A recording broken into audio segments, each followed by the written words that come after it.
Salut les loups, aujourd'hui vidéo sur les pierres. Je vous avais fait un article il y a super longtemps et aujourd'hui j'ai décidé de vous montrer quelques-unes des pierres de ma collection. J'avais pas envie jusque là, mais j'ai décidé de vous en montrer quelques-unes.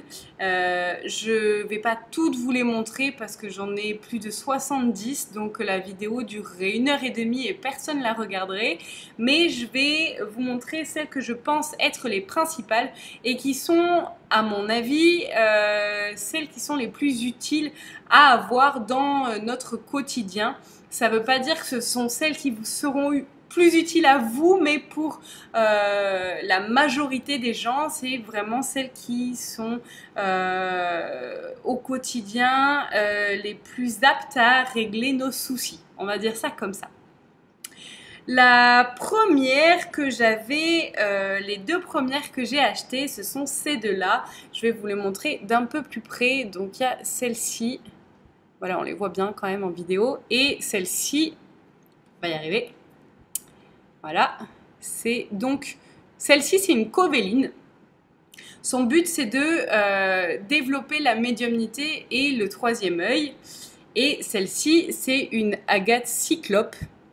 Et du coup, elle développe aussi le troisième œil. Ça, c'est quand on est dans une démarche de développement spirituel et qu'on a envie de développer sa médiumnité. Attention, il faut être prêt à ce que cette médiumnité se développe. Sachez que quand je les ai achetés, je dirais que peut-être 2 semaines après, quelque chose comme ça, j'ai commencé à voir des choses. Alors certes, elles n'auront un effet que si c'est le bon moment pour vous pour que ça arrive, mais le bon moment pour vous ne veut pas dire le bon moment pour votre mental. Donc si le mental n'est pas prêt, mais que les guides décident que c'est le bon moment pour vous et qu'en plus vous avez des pierres qui sont là pour vous aider dans cette démarche-là, sachez qu'il y a des chances que ça arrive et je vous conseille fortement d'avoir en parallèle acheté une charoïte. C'est celle-ci. Hop, voilà. La charoïte, c'est une pierre d'ancrage. Celle-ci est particulièrement puissante. Alors oui, il y a les obsidiennes, etc., qui sont aussi très très bien pour l'ancrage. Mais la charoïte, parmi toutes les pierres que j'ai pu tester, et c'est vraiment dire que j'en ai vraiment beaucoup, je trouve que c'est la plus puissante et la plus douce pour nous ancrer dans le monde physique. Ensuite, il y a la labradorite. Pour tout thérapeute, la labradorite, c'est vraiment la pierre par excellence de protection des vampires énergétiques. Alors, je vous la montre. Je ne sais pas si on va bien voir en vidéo, mais elle a des reflets. On voit plus le dehors que ses reflets. Ouais, c'est de ce côté-là où on voit le mieux. Voilà, là on les voit. Elle est vraiment magnifique. Elle vient du Japon, celle-ci, et elle a vraiment une façon de protéger qui est incroyable. Elle fait office de bouclier énergétique. Par contre, son seul défaut, c'est qu'il faut la nettoyer très régulièrement.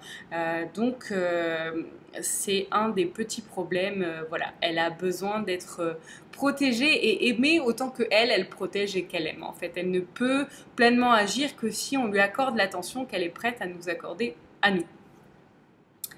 Ensuite, il y a la Saphir Ruby Bliss. Alors, je ne sais pas si on va bien le voir. Elle est dans les tons de violet. Ça, c'est l'arrière de la pierre. Et la Saphir Ruby Bliss, elle aligne tous les corps subtils et les chakras. Donc, c'est une pierre de feignant. Quand on n'a pas vraiment envie de travailler sur soi, bien sûr que ça ne remplacera jamais un nettoyage des chakras. Je vous remets d'ailleurs la vidéo ici. Mais disons que quand on travaille après un endroit où on aurait pu aller, qui n'était pas forcément super cool de façon énergétique, la Saphir Ruby Bliss aide à réaligner les corps subtils et les chakras sans faire grand chose. Elle est d'une aide incroyable quand on la prend en plus d'un nettoyage des chakras. Par exemple, si vous la portez le temps d'un nettoyage des chakras, elle va amplifier et permettre que ce nettoyage se fasse plus rapidement. Ensuite, il y a la cobaltocalcite. Alors, hop, voilà. Elle est rose et elle a des éclats verts. Je ne sais pas si on va bien le voir. Vous voyez sur le côté là, on le voit ici. Elle a des éclats verts, elle est magnifique, c'est une pierre d'ouverture du cœur. Elle agit un petit peu comme l'opale. En fait, elle permet de sortir tout le négatif dans le cœur pour le remplacer par des énergies plus positives. Alors bien sûr, encore une fois, si on décide d'agir comme un vieux con et que on porte une cobaltocalcite mais qu'on n'a aucune envie de changer ni de s'ouvrir aux autres, rien ne sert de porter la cobaltocalcite. Par contre, si on est en plein développement personnel et qu'on décide d'être de plus en plus centré dans le cœur, alors la cobaltocalcite va réellement aider à ouvrir le cœur de plus en plus et en douceur. Ensuite, il y a la célestine. Alors, vous pouvez en trouver qui ressembleront pas forcément aux miennes, hein, on est d'accord, c'est celles que j'ai choisies. Après, ça ne veut pas dire que les vôtres ressembleront réellement à celle-ci. La célestine, c'est une pierre extrêmement douce qui est souvent à placer dans la chambre à coucher et qui permet de se recentrer et d'être beaucoup plus calme. Elle apaise le mental. Donc, pour les mentales qui moulinent pas mal, elle est vraiment bien. Il y en a plein d'autres que je ne vais pas vous citer aujourd'hui, la lapis lazuli, etc., qui sont aussi des pierres très utiles dans le quotidien. Mais ça, c'est mon must-have de pierre pour moi. Il y a l'astrophilite. Alors, je ne sais pas si on va voir ces éclats à la... Voilà, là, j'essaye de la voir. Voilà, elle est vraiment magnifique. Et c'est une pierre de communication avec les guides. Je ne sais pas si vous voyez bien. Elle est vraiment magnifique, elle est pleine de strates et en fait elle est très très utile pour communiquer avec vos guides, vos anges, etc. Donc pas dans le sens où elle va ouvrir le troisième œil, mais dans le sens où elle va aider à domestiquer le mental qui rumine un peu moins pour pouvoir faire de la place à l'intérieur de vous et avoir plus de place pour les nouvelles informations qui pourraient venir à vous. Ensuite, il y a le bois fossile. C'est du bois, comme son nom l'indique. Et en fait, le bois fossile aide à vous souvenir de vos vies antérieures. Donc, je ne sais pas si c'est grâce à ça que j'ai pu avoir accès ou pas à pas mal de mes vies antérieures. Mais en tout cas, du moment où je l'ai eu, c'est à peu près à ce moment-là qu'ont commencé à apparaître dans ma vie toutes les infos sur mes vies antérieures. Voilà. Et la dernière, dont je n'arrive plus à trouver le nom alors que je le prononce 40 fois par jour, et là, lors de la vidéo, je ne trouve plus son nom, je vous le remettrai sur le côté quand je l'aurai trouvé, c'est celle-ci. Je ne sais pas si on voit bien encore une fois, elle est magnifique. Et en fait, cette pierre aide à mettre de l'ordre dans le chaos, donc elle va refaire sortir, ou en tout cas faire sortir de vous tout ce qui n'est pas amour, un petit peu comme l'opale et comme la cobaltocalcite, mais de manière peut-être, je dirais, plus brusque. Elle va permettre de faire sortir le chaos pour qu'on puisse régler ce chaos et retrouver la paix intérieure. Voilà. C'est pour moi les principales. Je ne dis pas qu'il n'y en a pas d'autres qui sont utiles. Bien sûr qu'il y en a des dizaines et des dizaines qui sont extrêmement utiles.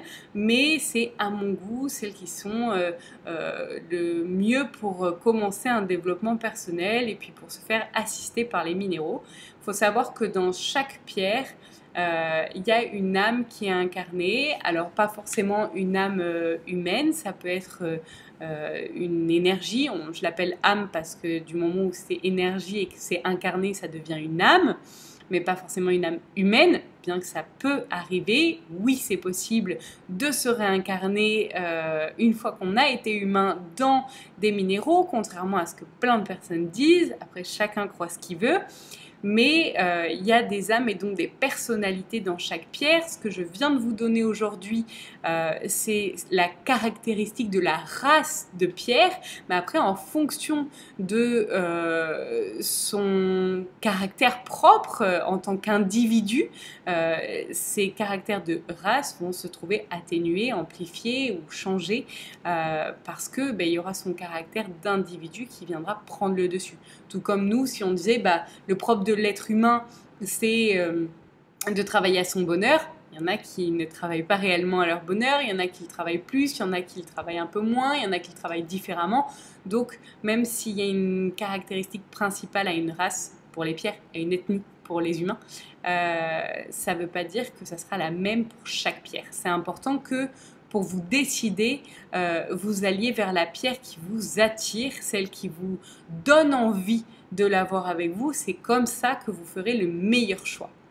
N'hésitez pas à mettre des photos, je ne sais pas si c'est possible sur YouTube, de vos pierres, si le cœur vous en dit, ou de me parler de vos pierres ou autres. En tout cas, je vais vous mettre en barre d'infos l'article sur les pierres que j'avais fait avec majorité de celles que j'ai. Entre-temps, depuis que l'article avait été écrit, j'en ai racheté tout plein. Donc, l'article n'est pas à jour, mais en tout cas, dans cet article-là, il y a comment les nettoyer, comment les réénergétiser et quel est leur caractère principal. Voilà, j'espère que ça vous aidera, soit à en choisir certaines pour commencer, soit à agrandir votre petite collection, votre petite famille, soit à un peu mieux connaître ce monde des minéraux. À très bientôt.